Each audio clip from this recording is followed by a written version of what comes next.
Today we look at chemtrails. Chemtrails are fairly easy to explain. They don't exist. Oh well, that was a short video. Gonna have a cup of tea, I think.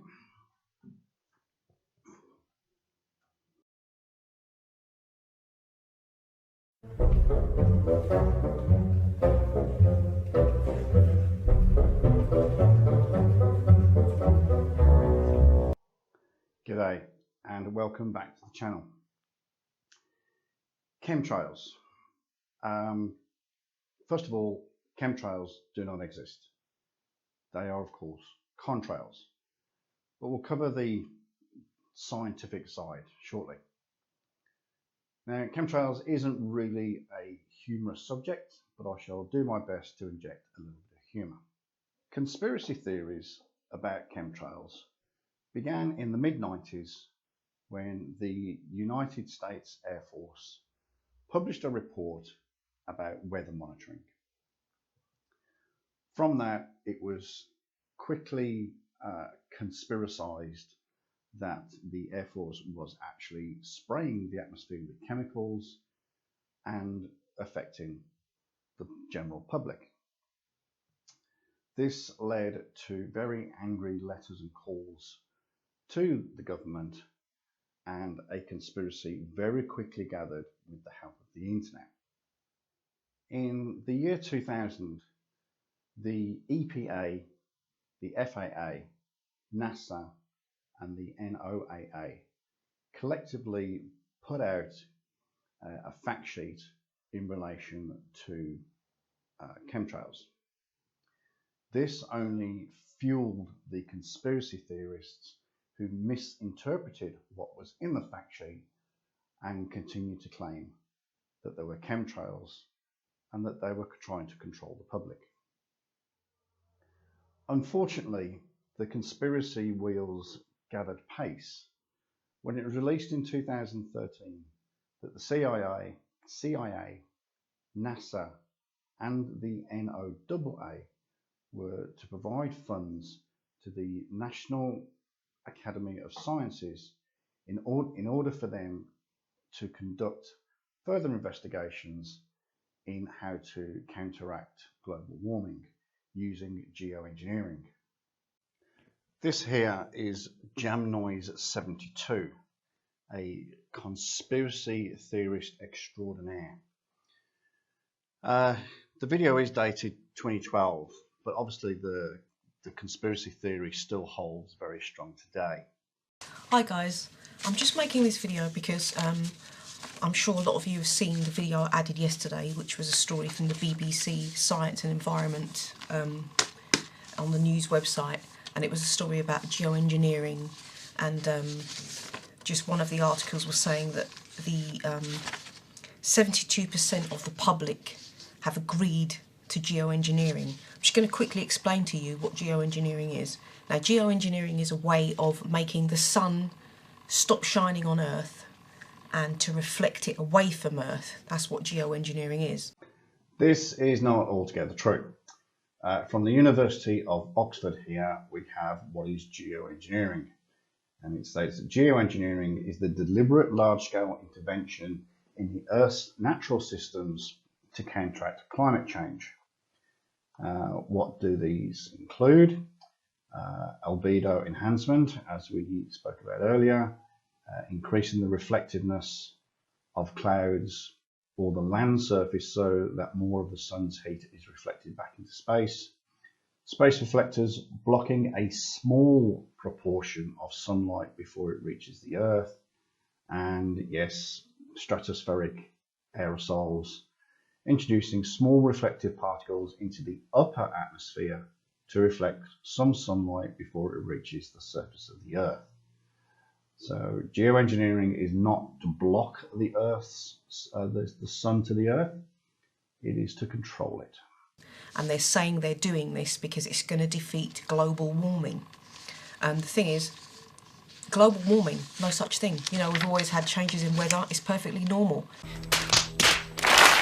And at the moment here, it's a couple of weeks now, a few days until June. We're supposed to be coming into summertime, and the sky out there total blanket white of clouds. Haven't seen any sunshine all day, and the time now is 4:30 in the afternoon. Haven't seen a ray of sunshine. It's just been totally white out there. Jan, it appears that both you and I are British. I lived in England until I was 35. It was not unusual to have cloudy summer days. In fact, I will go so far as to say there were a damn sight more cloudy days during the summers than there were blue sky. It's got nothing to do with man controlling the amount of sun reaching the earth. It's just shitty English weather. And this story has just made me really angry because for years now, they have been calling people who have noticed spraying going on, they've been calling us conspiracy theorists, they've been calling us nuts.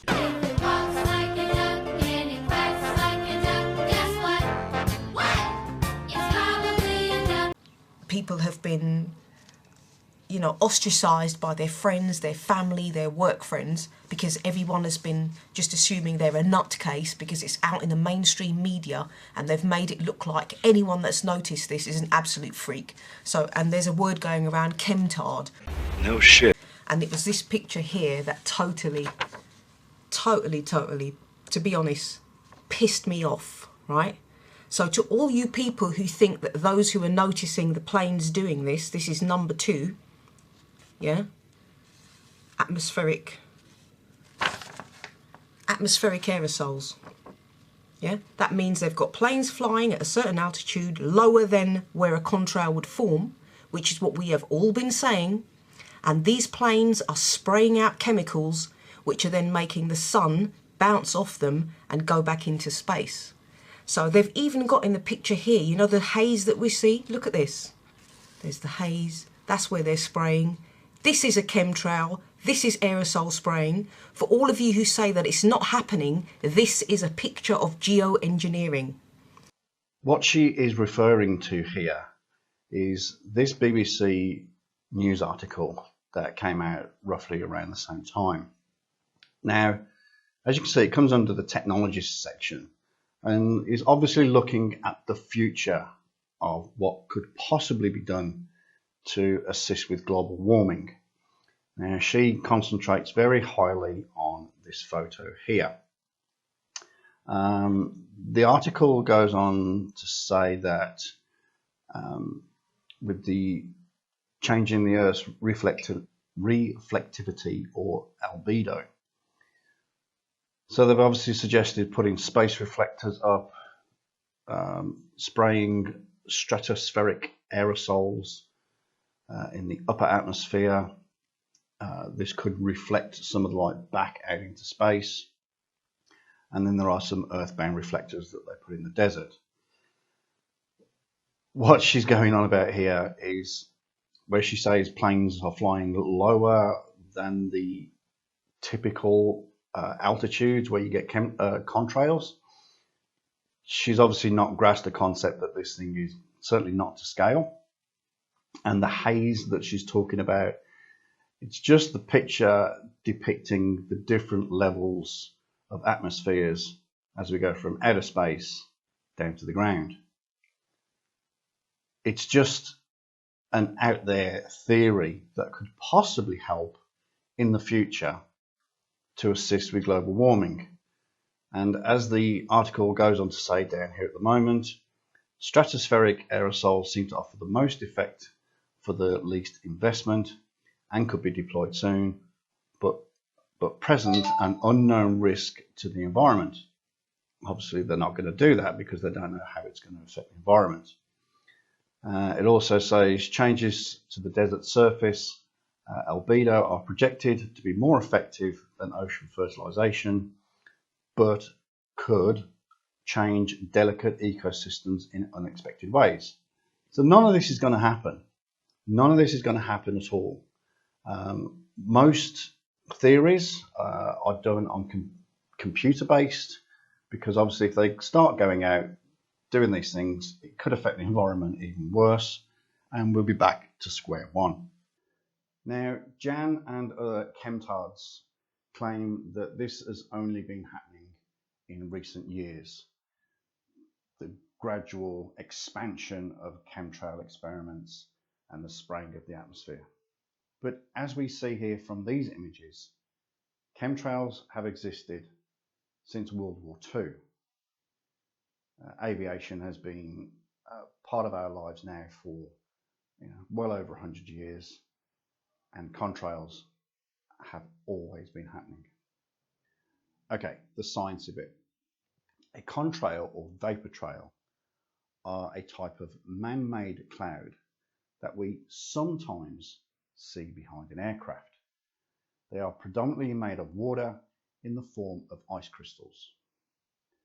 When the water vapour from the engine is added to low ambient temperatures at high altitude, this is when the contrail is formed and what we see from the ground.